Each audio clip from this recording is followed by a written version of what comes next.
So about a year ago I put this shed up in my backyard here. Now I know the videos have only been up on YouTube for about 6 or 7 months, but the actual structure itself has been standing here for just over a year now.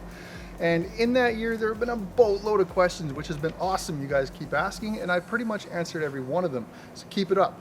But there's been a few questions that have continuously risen to the top and get asked over and over again. So today I'm going to answer those questions for you. I'm also going to give you an idea of what this guy's gone through in the past year and how it's fared, because you guys want to know. So let's get into it. Thanks very much for coming back, you guys. This is the shed. It is 1 year later and it is faring awesome. I really don't know what much else to tell you guys. So in the past year, this guy has been through the gauntlet weather-wise. We have had snowstorms and blizzards.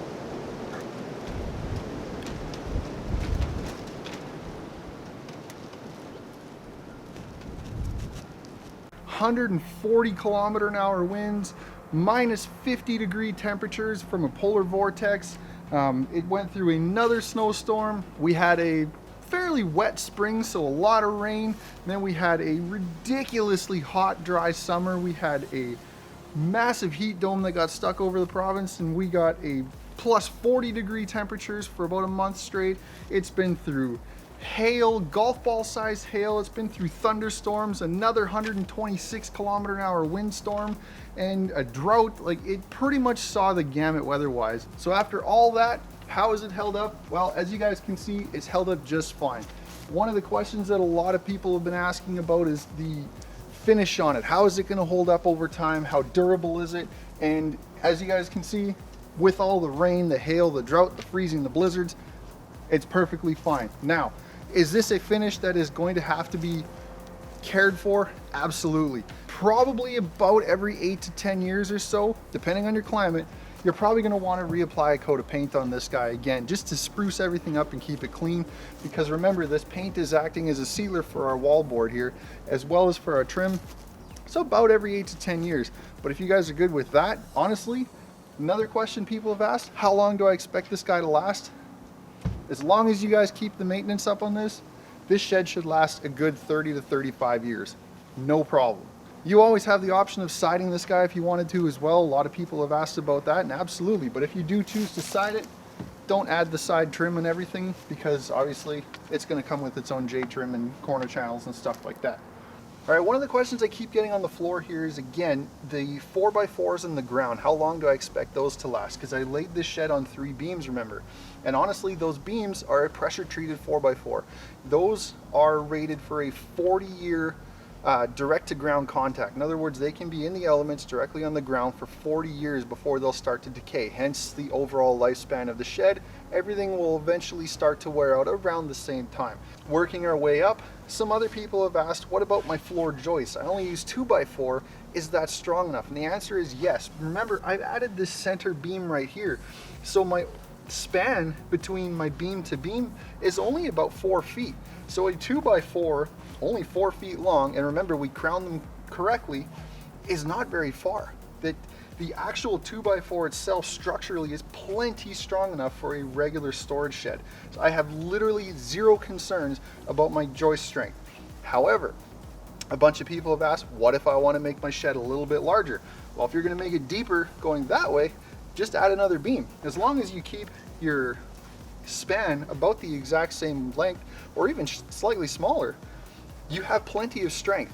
Now, some people have said, well, why don't I just build up the size of the floor joist and use 2x6 or 2x8? And again, my answer is, if you're going to put like something heavy in here, like a riding lawnmower, absolutely. I probably would do that then, just so it doesn't develop a soft spot over time.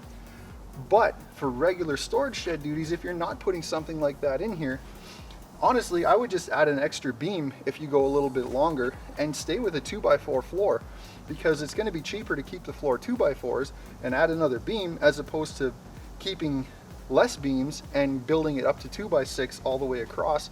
That's just a bunch of extra cost in wood.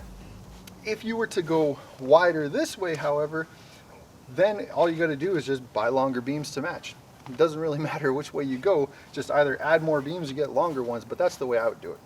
And probably the biggest source of contention, man, people have loved to rake me over the coals for this one, is the OSB on the floor. Why did I do it? why did I choose that and how long do I expect that to last? And again, the longevity answer is, again, it's going to be about the exact same length as the life of the shed. There is no problem here. Because I left an air gap underneath the shed floor, we're sitting on those beams, this will last a long time. Because you've got wood grain going everywhere, because you've got a bunch of chips that are just basically dropped down and they're all pressed and glued together by a resin, your wood grain is going all over the place. So that makes it inherently a very strong type of board.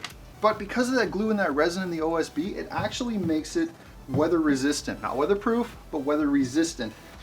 So because we've got that air gap, it never gets wet. Because it stays dry, it lasts a long time. So relax, calm down, the OSB is just fine. When it came to the walls, a lot of people seemed to just grasp that overall concept pretty well straight away, and there wasn't really a whole lot of questions about that, which is really good. The framing went pretty straightforward for everybody, but again, a lot of people have chastised me over OSB on the walls. And again, the OSB will last just fine. The downside is you can still see some of the texture. Yes, okay, it's not quite as pretty as some other options out there, but it was inexpensive. I built this thing during COVID. It's what I had access to. But OSB is a regular building material, and as long as you seal it with paint and primer, just like this, it will last just fine. But some people have asked, what about smart siding? And I would have loved to do smart siding, honestly, but again, I couldn't find any during the time it was during COVID. However, if you do have access to smart siding, go ahead and use it. But I do want to bring it up that smart siding is primed OSB. It is an OSB panel with a routered shiplap pattern on it and then pre-primed. And it's left up to you to paint it, and that's it. It's literally OSB wallboard with a texture on it. The amount of people that were upset over OSB but were okay with smart siding blows my mind. But yes, OSB, smart siding, both are fine. Use whatever you like. But again, it's a perfectly viable option. When it came to the roof, same thing. Everybody seemed to grasp the overall concept really well, and I tried to make it as simple as possible when I was designing this shed. And a lot of people really seemed to like the way I figured out the angle for the roof and the way I cut that out, which was really good because I took all the guesswork out of it and you didn't have to try and figure out how to work a speed square and figure out rafter angles and everything. Everybody really seemed to like that. There wasn't a whole lot of questions on it. That part is fairly straightforward. Some people have asked, what if they do build a bigger shed, a little bit longer, a little bit wider? Then I may upgrade it to a 2x6, or I would push my 2x4s closer to 12 inches on center as opposed to 16, just for a little bit more strength. But otherwise, this should last just fine for a storage shed. One question I did get repeatedly, because I never showed it in the video, is what kind of roofing did I use on my roof? And the answer is just shingles. Again, I would have shown it, but there's a whole bunch of videos out there already showing how to do shingles, and I figured the actual structure of the roof was more important. So there's shingles on there, but I didn't show it because, again, we were trying to rush to beat a blizzard, but it's shingles on my roof. One common question I did get on the roof, however, is what about bird's mouths? I didn't put any bird's mouth cuts on any of my roof rafters, and is it okay? Do I need them? And the answer is yes, it's perfectly fine. It's just a storage shed, and no, you don't need them. You could add them if you want. If you wanted to figure out all the angles and everything and cut them out and add them, be my guest. But they are 100% not necessary on a storage shed. This method of attaching them is just fine that we did. And again, we added a few hurricane ties just to help secure the roof to the body of the shed. You could use rafter ties as well if you want, but the bird's mouth, not necessary. Now the door itself, same thing, didn't have a whole lot of questions on that. That went pretty straightforward. A lot of people really like the giant single door as opposed to the double door, which I much prefer personally. And they also like the fact that it's a nice big solid heavy door. But one question I did have people asking is, what about the hinges? I outside mounted my hinges, so what's stopping somebody from coming in here with a drill and just pulling the hinges off and getting into the shed? And the answer is honestly nothing. If somebody wanted to and they really wanted in, they can go ahead and do that. But I have my yard locked, my fences locked, so I'm not overly worried about it. If you are, however, I have had a few people comment and say that they actually filled in all their screw heads after they installed the hinges. Some people have even inside mounted their hinges just like a door to their house. They actually ended up mounting them on the inside of the door and the inside of the door frame, which is a perfectly viable option. The downside to that is getting your spacing 100% right to make sure your reveal is still correct. This side and that side is going to be a little bit trickier, as well as actually balancing the weight of this door while it's free floating out in space so you can attach the hinges to the wall will be a little bit harder. But it is a viable option. If it's something that you need to do, go ahead and do it.